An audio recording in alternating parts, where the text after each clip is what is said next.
ever wanted to grow your business? Do you think it's just a form of luck? You see people with ads out, you see people cold calling, you see people doing a myriad of different things. I know I do. And I've always wondered, how come some people make it and some people don't?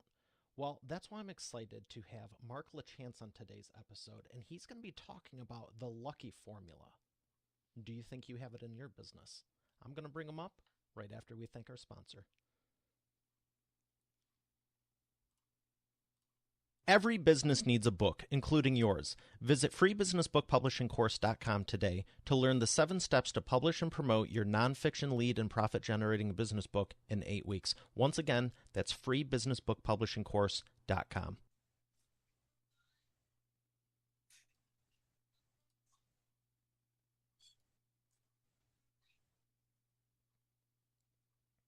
Here he is, ladies and gentlemen, Mark LaChance. Mark, how are you feeling today? I'm doing phenomenal. Thank you for having me, Mario. Oh, I'm excited to dive right in. Once I saw your qualifications and all the people you help, and I was just so intrigued because people think I'm going to start a business. It's going to, we all seen that picture where it says the line of success, and it's just like you start here and magically everything that happens overnight. And I don't know about you, but my experience has been not that. And when I saw that you have broken it down and you help people overcome all of this, I mean, it's like, what a great gift you can give to anyone, because would you agree that there's a wide variety of entrepreneurs out there? Well, I think, yes, there's probably 8.5 billion entrepreneurs out there, or potentially. Yes, there's a wide variety. So what do you think the dilemma is that some people succeed and some people don't? Well, I mean, there's a lot of reasons, right, for both success and failure. But let's talk success. I think it's hugely about mindset. It's about sort of a knowing. Wayne Dyer said this word. It's a knowing. Do you know you're going to be successful? Do you know, that you're going to make it? And if you know it, you can succeed. But fear is. Actually, I was with a group of a pretty high-level entrepreneurs this weekend. We went to a Dallas Cowboy game. It was phenomenal. I was on the field, Mario. I actually threw a football and caught a football in the end zone on the field after the game. It was pretty cool. Anyway, so I was with Dr. Benjamin Hardy. He's written several books. I had him on the show. Oh, you did? Cool. Yeah, he was a great guy to chat with, and we were talking about success and failure and fear. We came to the sort of the realization, or to, the conversation steered towards fear being the biggest factor in, failure. So I'd have to say it is fear. And I know it's fear because there were times in my life when I was, living in fear and not successful whatsoever. And then once you figure out and learn how to flip that on its head and flip fear into confidence, then, everything changes. So let's talk about fear for a second, because I know people, false evidence appearing real and, inspirational quote over here and all. Just don't worry about the fear. Do it anyway. But the reality is we all have it. We all experience it. Where does it stem from? I think a lot stems from your past, from your childhood. I mean, how many people are told that they're worthless? How many parents say you'll never amount to anything? So, if you're told something over and over and over, eventually you're going to believe it. I mean, Mari, we're both in media, right? And what's media all about? Media is all about telling people what to believe. And so if you listen to the media and you listen to your parents and you listen to your circle of influence, then you're probably not going to make it. So you need to understand all that and use a formula to get you out of that. So let's talk about let me go a little bit deeper there, because it's been one of my biggest struggles, because I've always been optimistic, want to help people, and you hear this stuff like, what if you don't make it? What if that? But I just knew, even when you're playing that mental game back and forth, it's like, this might not work, but I absolutely despise and hate this other option for me. But it's like, which one do you believe in? Do you think there's a way to ever just fully get rid of it, so it's like you're completely immersed over here, or there's always going to be back and forth? No, I do. I absolutely. I mean, and if you read my book, which I think you did, Mario, you probably remember my secret weapon. And I didn't learn this until about 10 years ago, but the secret weapon is actually meditation. And I can remember, I'll give you a story around that. I can remember waking up at 3 in the morning after I launched my company in 2009, a payments company. So we grew from, one employee to over 215 within about 6 to 8 months. Really quick growth, hyper growth. And, in that business, it takes anywhere between 24 and 26 months to break even typically. If for cash flow break even, and then all of a sudden, you're up from there. But, month 12, 13, 14, 15, so on and so forth, I was waking up in the middle of the night, having nightmares that I was going to get fired by the board, replaced, and blah, blah, blah. But it was just fictitious, right? It was a crazy story I was telling myself. And it wasn't until meditation that I learned to block out that fictitious voice. And, amongst other things that I talk about in the book, but, like, for example, changing the narrative, changing the story you tell yourself, changing the people you hang around with, changing, the narrative that the conversations you have on a regular basis. So there's all tips and tricks on how to get out of, fear and get into confidence. That's so encouraging because I know, we both have books and audiobooks, and I know those are a good thing, but let's talk about the info going in versus the people you're around. Explain the question again. The info going in. What do you mean by that? So I know some people go, if you read The Secrets, if you read one book a week, no, you need to be reading a book a day, and you need to be doing this. Like, it's like you. How do you balance the so much going in? And I know I agree, it should be positive without a doubt in my mind, but you can. I do feel you can be doing all the positive stuff in the world, and you're around the wrong people, and it's like I feel like I need a bath. Like, I Well, don't it's know it's another way to display it. I've been yeah, on some highs, get off stage, help a room of people, and then it's like blah. It's like, what is going on? well, but it's also not so much how much information you put in. It's what you do with that information. You can read 1,000 books a week and go nowhere if you're not putting in the action, Right, you right? got to If you're not, implement it. exactly, you have to implement. So let's say, for example, I'm looking at a book on my bookshelf over there. I'm looking at Net Worth, Tell to Win. So Tell to Win, for example, is a great one.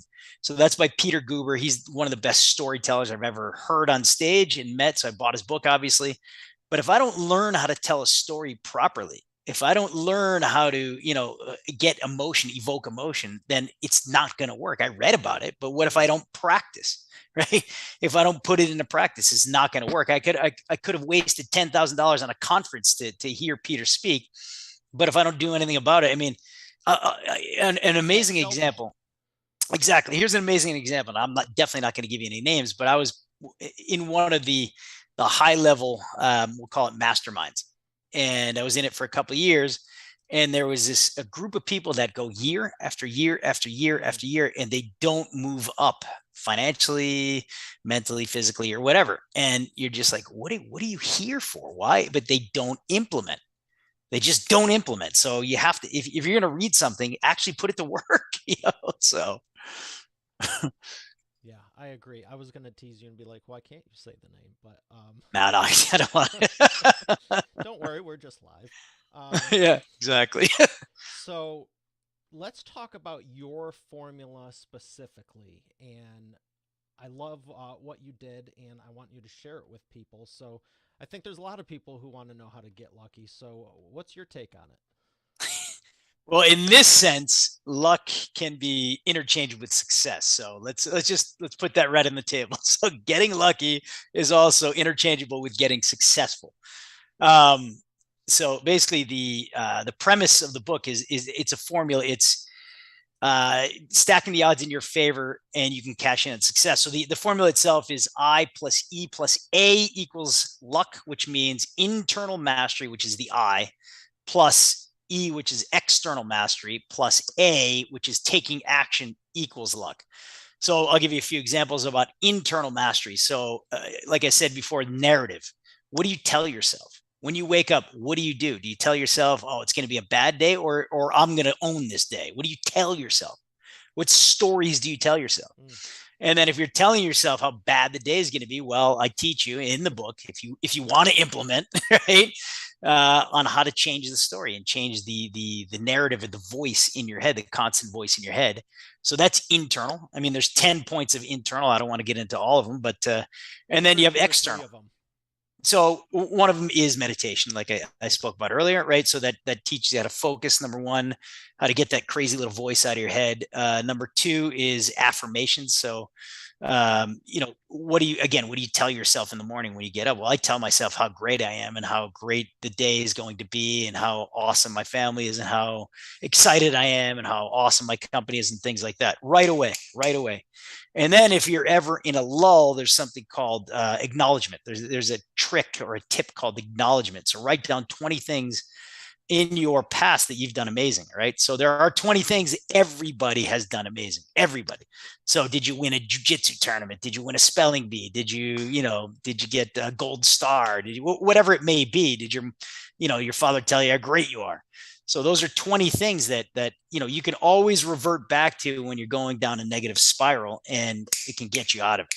Right. So those are examples of internal mastery. And there's 7 others. And now external mastery, and I'll give you a story around that. Please. So when I first moved, I moved to Montreal from Boston in 2001, and myself and the CEO of the company that we launched, we would go to lunch every single day, right? And we'd have a massive lunch and then dessert every single lunch. But guess what would happen after that big, plate of pasta with a chocolate cake, right? What would happen? I felt good for about 5 minutes. And then when I got to my desk, I was literally comatose for about an hour, right? So are you in luck catching mode if you're comatose on your desk? And the answer is obviously no. Question, is it Thanksgiving? No, it was every day. Right?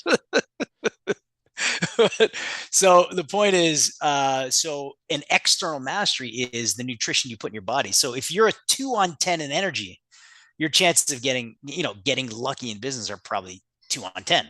But if you're a 10 on 10 every day, so for example, I think Mario, you saw me have this shake, yes, which is, blueberries and strawberries and protein, blah, blah, blah. So my energy is 10 on 10 all day long. It's just after lunch.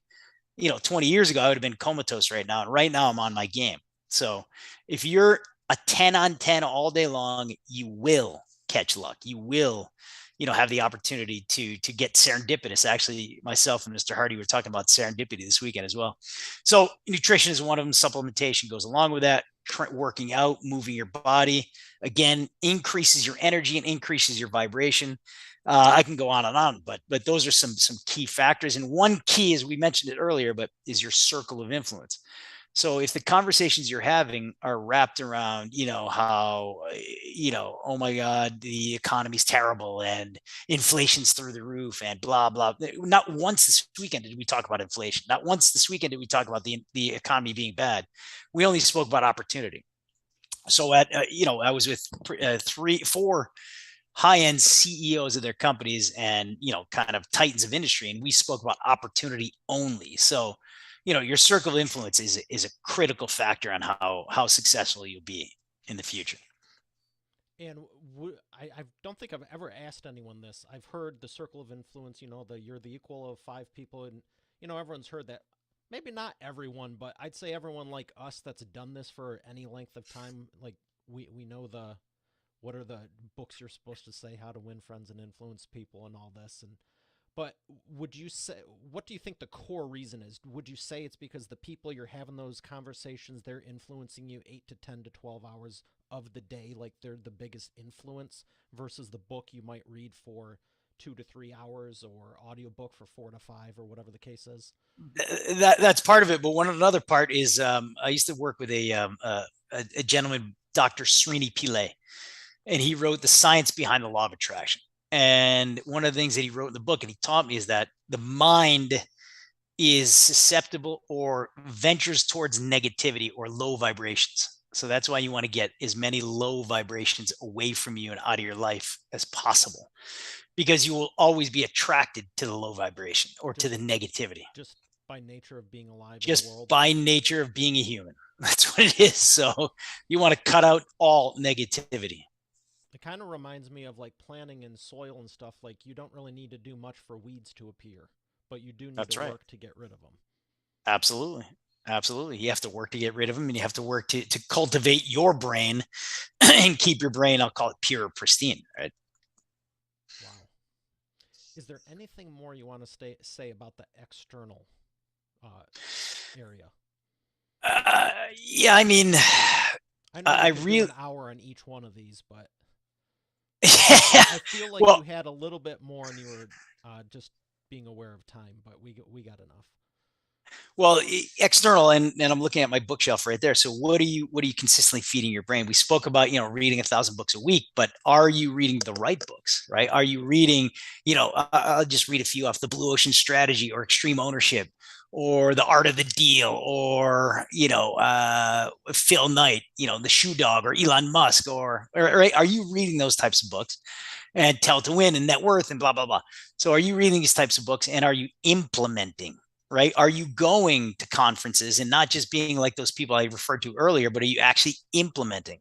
Are you, so for example, the this weekend was a a spin-off from my strategic coach group. So I'm part of the it's called Free Zone now. So it's the top group.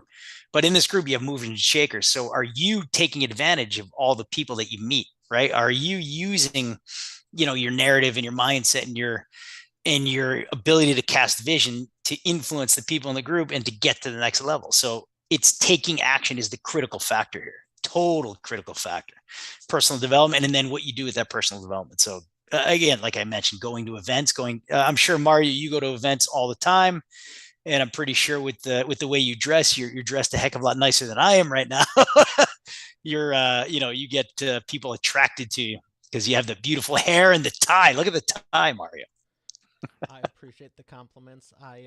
Yeah, I remember starting off years ago just going to stuff and then putting on some of my own, and it's like, both sides of it. I want to create those environments that do attract the right people that they do want to be around and go, wow, this is someone I want to know and introduce people to. Because I commented earlier today on someone asking about, should you be professional on camera, or should you be outside, inside? I go, if you are making me a priority and we're having a good conversation, I frankly don't care where you're at. I know people that are in the most professional setup in the world, and they're texting on their phone, looking around, doing all kinds of stuff. If you're sitting in a hot tub or a mud pit and you're focused and you're sharing good information, like, what does it matter? I like being around the right people as well and creating those environments. So Well, it's how they vibrate, right? Are you drawn to them? Do they vibrate at your level? Right. So if they do, and they're not arrogant, and they provide value right, to you, then I mean, the group this weekend was phenomenal. Everybody looked you in the eye when they spoke to you. Nobody was, buried in their phone, and I don't think the group, anybody would have been there that was like that anyway. So yeah, it's I like to put myself in situations where the people provide you value, provide them value, and it's just a positive feedback loop. yeah, same here.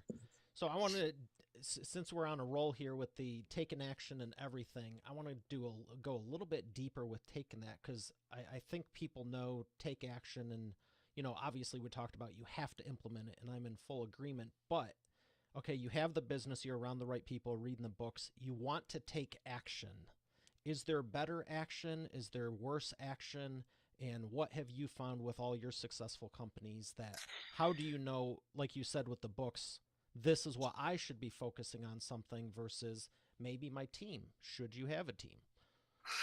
Well, I can answer that question by telling you another story from 2010 this time. So it's actually that period is, I think, when I had the most growth in my life. It was from 2007 to about 2012. I had like tremendous meteoric growth. But anyway, 2010, in 2009, I launched the company. And again, like I told you earlier, we grew it to about 215 employees. Um, but I was a year and a half into this thing and sitting at my desk, and just, I wanted to literally throw my computer out the window and probably jump after the computer as well, because it was, I didn't understand how to run a business. I mean, I was way in over my head. I had 1,000 unopened emails, and I was like, I can't do this. I just don't even want to do this. And it's funny because I had just about 2 years earlier gone through a traumatic, almost depression, anxiety. I had almost gone bankrupt, like this close to bankruptcy. And I dug myself out and I was financially capable and financially back on my feet, but I wanted to quit the business that actually got me out of that only because I didn't know how to run a business. Mm. Right. So then what I did was I said, I needed a coach. I never had a business coach before, never. And I said, all right, I have to swallow my pride, drop my ego, and get somebody. I'm not the smartest guy in the world. I have to realize that, right? And that's the problem. I call it the entrepreneur's dilemma. I don't know if I coined it, but I'll say I did. But the entrepreneur's dilemma is the fact that every entrepreneur thinks they need to be the smartest person in the room. They think they need to know everything that's going on in their business. They think they need to be involved in every decision, which is ridiculous.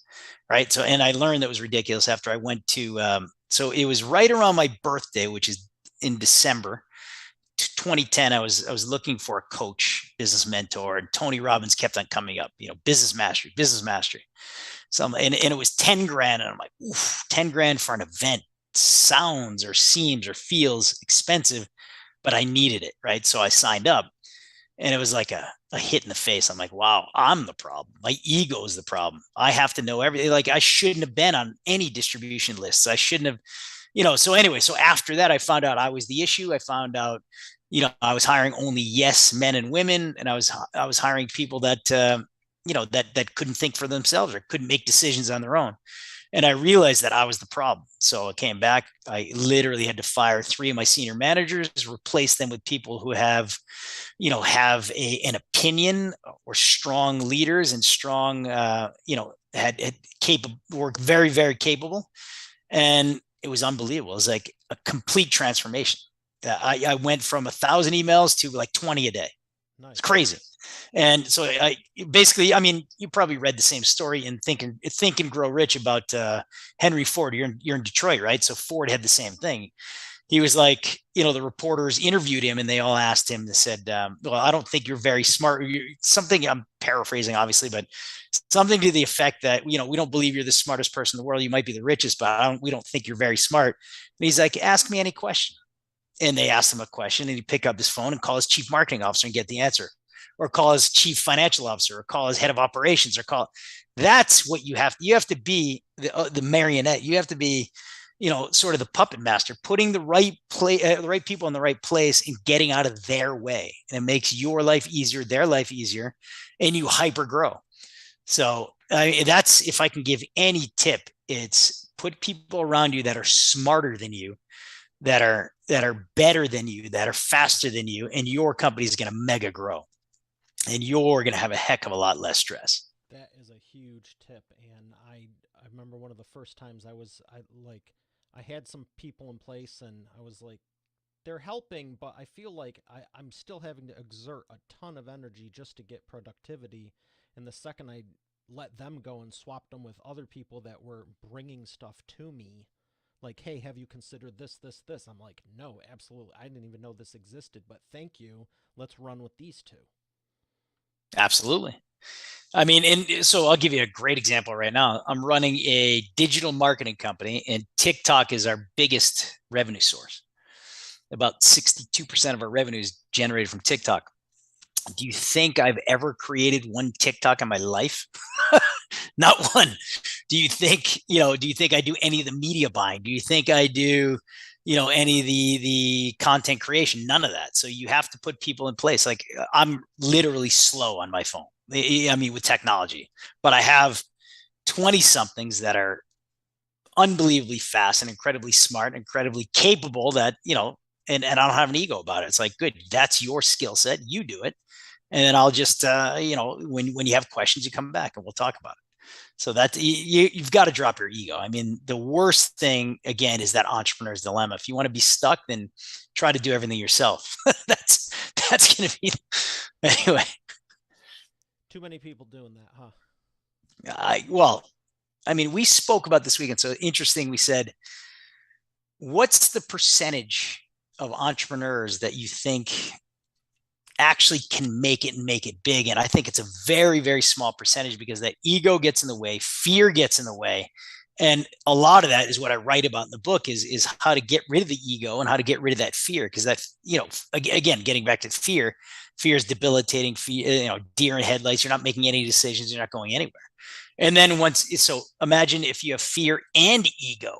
Oh, that's even worse, right? So, the block one foot, chain the other. Exactly.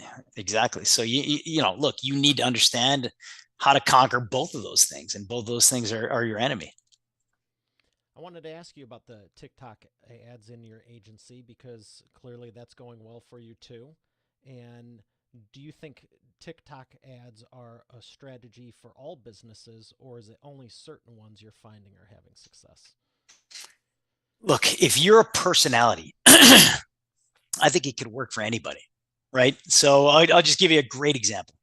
So another guy in my group is Dr. Stephen Palter. He's probably the world leading fertility doctor in the world, right? He's an older gentleman. He's how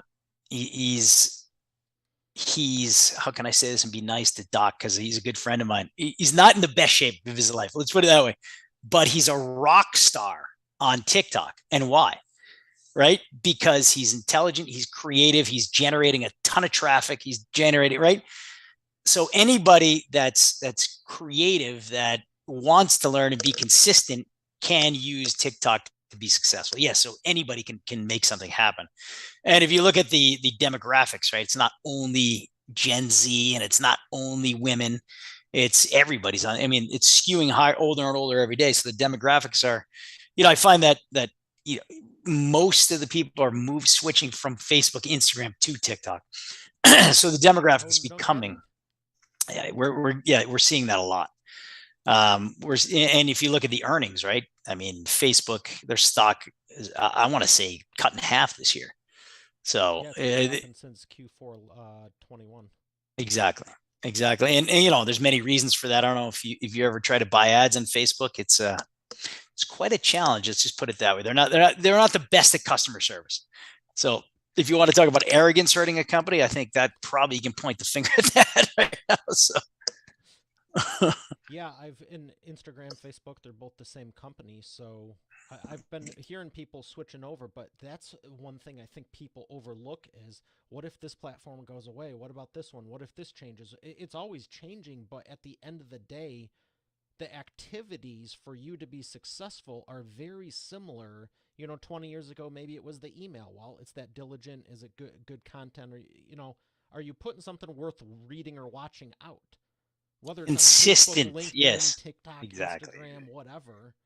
I live streamed to 5 or 6 different platforms. Some people are on one or the other. Some are on both. I don't care. I just want to be able to reach them and bring them you. There you go. So look, are you bringing value, and are you doing it consistently? That's it. That's really, it doesn't matter what platform. You said it right. Are you bringing, but are you speaking the language of that platform, right? So you can't speak the same language on Facebook as you do on TikTok, as you do on Instagram. It's you just have to understand how you deliver to that medium. But the point is, yes, as long as you're intelligent and you can, sort of shift your strategy, you'll be successful. Yeah, I think that's something people don't understand, and I admittingly could be doing a better job with it. But if you think you're going to talk to the same people, if you think you can use the same message on LinkedIn as TikTok, I think it's safe to say they're different audiences. It's a bit different. Maybe Instagram you could get away with both, but who knows? Yeah, I actually think you're right about that, but certainly not on LinkedIn. You can't be the same. Here's my dance of the week. Yeah. So, as far as, is there anything else that you think most people don't talk about that really was a turning point? And I wanted to clarify, would you say the coaching in 07 to 2012 was the turning point for you, that you had the hugest growth, biggest growth? Yeah, absolutely. Because from Business Masteries, which was a week-long event, you literally had your business torn apart and taught how poorly you're doing it and how to do it properly. And then from there, I went to Strategic Coach, which Dan Sullivan. He's one of the, I think you know him. Yeah. He's one of the premier entrepreneur coaches that I've ever heard of or met with and was coached by. So those two were definitely a turn were a turning point in my life. I mean, so from there I learned that it was funny. So the first event, so I paid, how much was it? 25,000 to go to a Dan's event, which again was a big pill to swallow. And I didn't know if it was going to be worth it, blah, blah, blah. And the first minute I walked in, he wrote on the board STUFF. I'm like, stuff? This guy, I just paid 25 grand to learn about stuff. But then when he talks about, if you're concerned with stuff and you're doing minutia and you're doing things that are not important and not in your, let's say, wheelhouse, Right. or not what you're, then you're wasting your time. So that I was like, wow. And I was doing a ton. And that's when, why was I on every single distribution list? Why did I care about what one customer, we had 10,000 clients. How can I care what one customer said? I've got to step back and focus on the drop call ratio versus individual conversations, right? I've got to take a bigger picture. And it was crazy. So I learned, again, how to get out of the day to day and how to focus on the big picture and do what I do best, right? So coaching is a necessity. I think that was your question. So coaching, reading, implementing, taking action are all keys to your success for sure. And have you been doing coach since you started in 07, 9? No, I did. 2011, I started coach. I did that for 2 years and then jumped to a bunch of different ones, went back to Tony Robbins and went to a bunch of others. And I started coach again 2 years ago. Okay. And it's interesting that, because some of the techniques that Dan was teaching 10 years ago, I was fighting them internally. And then when I went back, I'm like, I see the wisdom. My brain is 10 years older, 10 years more intelligent. And I see the wisdom. So yeah, there's always that. I was just telling a new hire, I'm super excited about. I was like, yeah, he was complimenting on me on things, and I go, I honestly wish I had some more of your aggressiveness. And like, when you're starting off, some people are like, oh, it's the hardest thing. It's the funnest time, I think, because you can't do anything wrong. You don't know any better. I think the more you go down the road, it's like, well, now I know how to do email right and this right. And it's like you're so, at least for me, for a period, it's like you can get more particular because you think you know more, when really it's all the stuff that you did the first year or two that got you to where you are now. true. But I think you're always reinventing, right? Yeah. So, I mean, right now we're reinventing our business. So I think it always can be startup mode. I mean, right now, so just to give you a quick story. So we had a pretty big offer for our company. And if I told you a number, you'd be like, you rejected that? It was a huge number. And I'm like, yeah, I rejected it because I believe our company's worth a heck of a lot more. And now Good for you. I can go out and start acquiring. So we're in a new chapter, right? We can start going out to buy other companies, to acquire other companies. And I think that'll be interesting and fun, and, putting all the egos together and seeing how that works out. That's going to be fun. Well, I appreciate everything you shared. I got one question before we thank our sponsor, but you want yellow or black? That's not the question, but yellow or Let's black? let's go yellow. Heck yeah. This is the wheel of whatever. I don't think I said that, but yellow. Look at that question. See that right there? You landed Yeah, on I can't. yellow. Yes, sir. I can't see what the question is, but There are none. When I was making it, I'm like, oh, what category should I do? And then I thought about it. I go, I'll give it a day or two. I go, oh my gosh, leave it blank. You can make up literally whatever you want.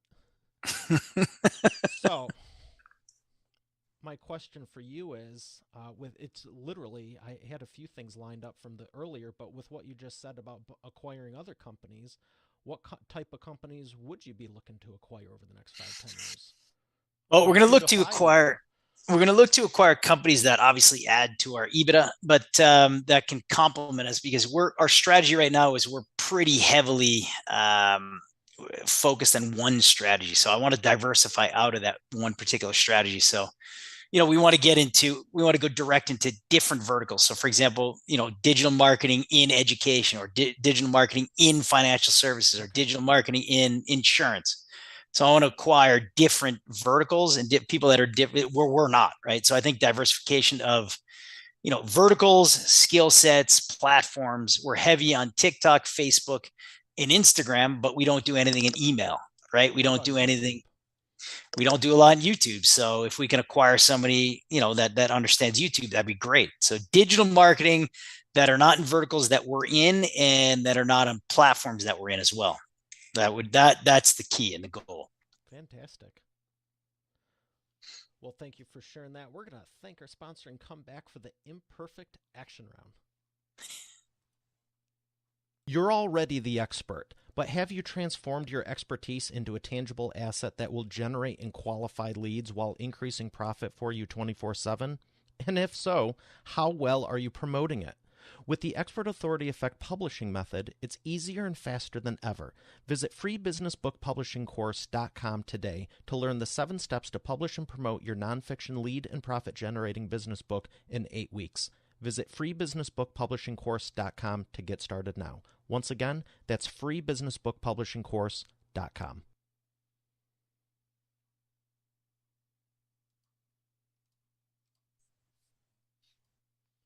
And we are back with the imperfect action round. Are you ready to take imperfect action? I am ready. First question for you. What is the fastest path to the cash? Ooh, fastest path to the cash that's interesting. That's interesting. Is learning is look at my bookshelf and take every one of those books and start with Think and Grow Rich. That's the one. There you go. Think and Grow Rich is your first book. Fastest path. Okay. Second, what is the biggest problem you see your prospects making and the fastest way they can fix it? A huge problem again is what I alluded to earlier is trying to do everything by yourself and not outsourcing and not bringing in professionals because you think you're smarter. So that's probably the biggest problem. I like when you said I was hanging out with Ben Hardy and you were talking about the who, not the how. There you go. Number 3, what's the best way to maximize customer lifetime value? I would have to say, I'm looking at a Hermosi book right now, right? Alex Hermosi, you probably know who he is. You can actually take a customer that's paying X and expand that just by thinking in grandiose ways. So thinking about the grand slam offer or niching down. It's actually interesting because he talks about, riches are in the niches, which you heard about. But if you really think about it, you're selling something for XYZ to the masses. But if you niche it down to a particular minute or finite niche, then you can actually create a product specifically for that person. So I think that's, niching it down is a key factor. Excellent. You've mentioned probably half a dozen already, but as a publisher, I always like asking people what books they would recommend. Number one, Think and Grow Rich. I like 10X Rule. I like Gary Vaynerchuk, a lot of his stuff. I mean, that's a lot of motivation stuff, but strategy. I mean, Tony Robbins is one of my favorites about strategy. Things like Blue Ocean Strategy. I like was that. just going to say, I know you mentioned that earlier. Have you read Built to Sell? Built to Sell, I have not. Built to Last, yes, I have read, but not That's Built a to good Sell. one. Okay, I have It's not. I about will how do that. to structure your company so whether you want to sell it or not, it's desirable and acquirable. You know what? We actually, that would be good because we just went through this whole thing. We went through 6 months of due diligence, and I found in the beginning I wasn't ready. I was not ready. We weren't buttoned up on, documentation wasn't buttoned up on, some of the financial documentation, technology, blah blah blah. So that would be a great one. So I will Built to Sell. Who's it written by? The same as Built to Last? Collins.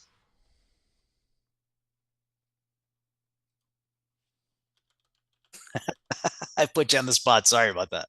No, that's totally fine. It reminds me of the Einstein quote when it's like, why would I waste my time studying stuff I can look? And I love it because he says, look up in less than 2 minutes on a standard almanac.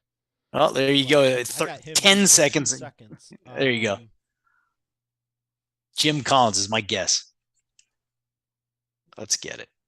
So built to. John Werelou.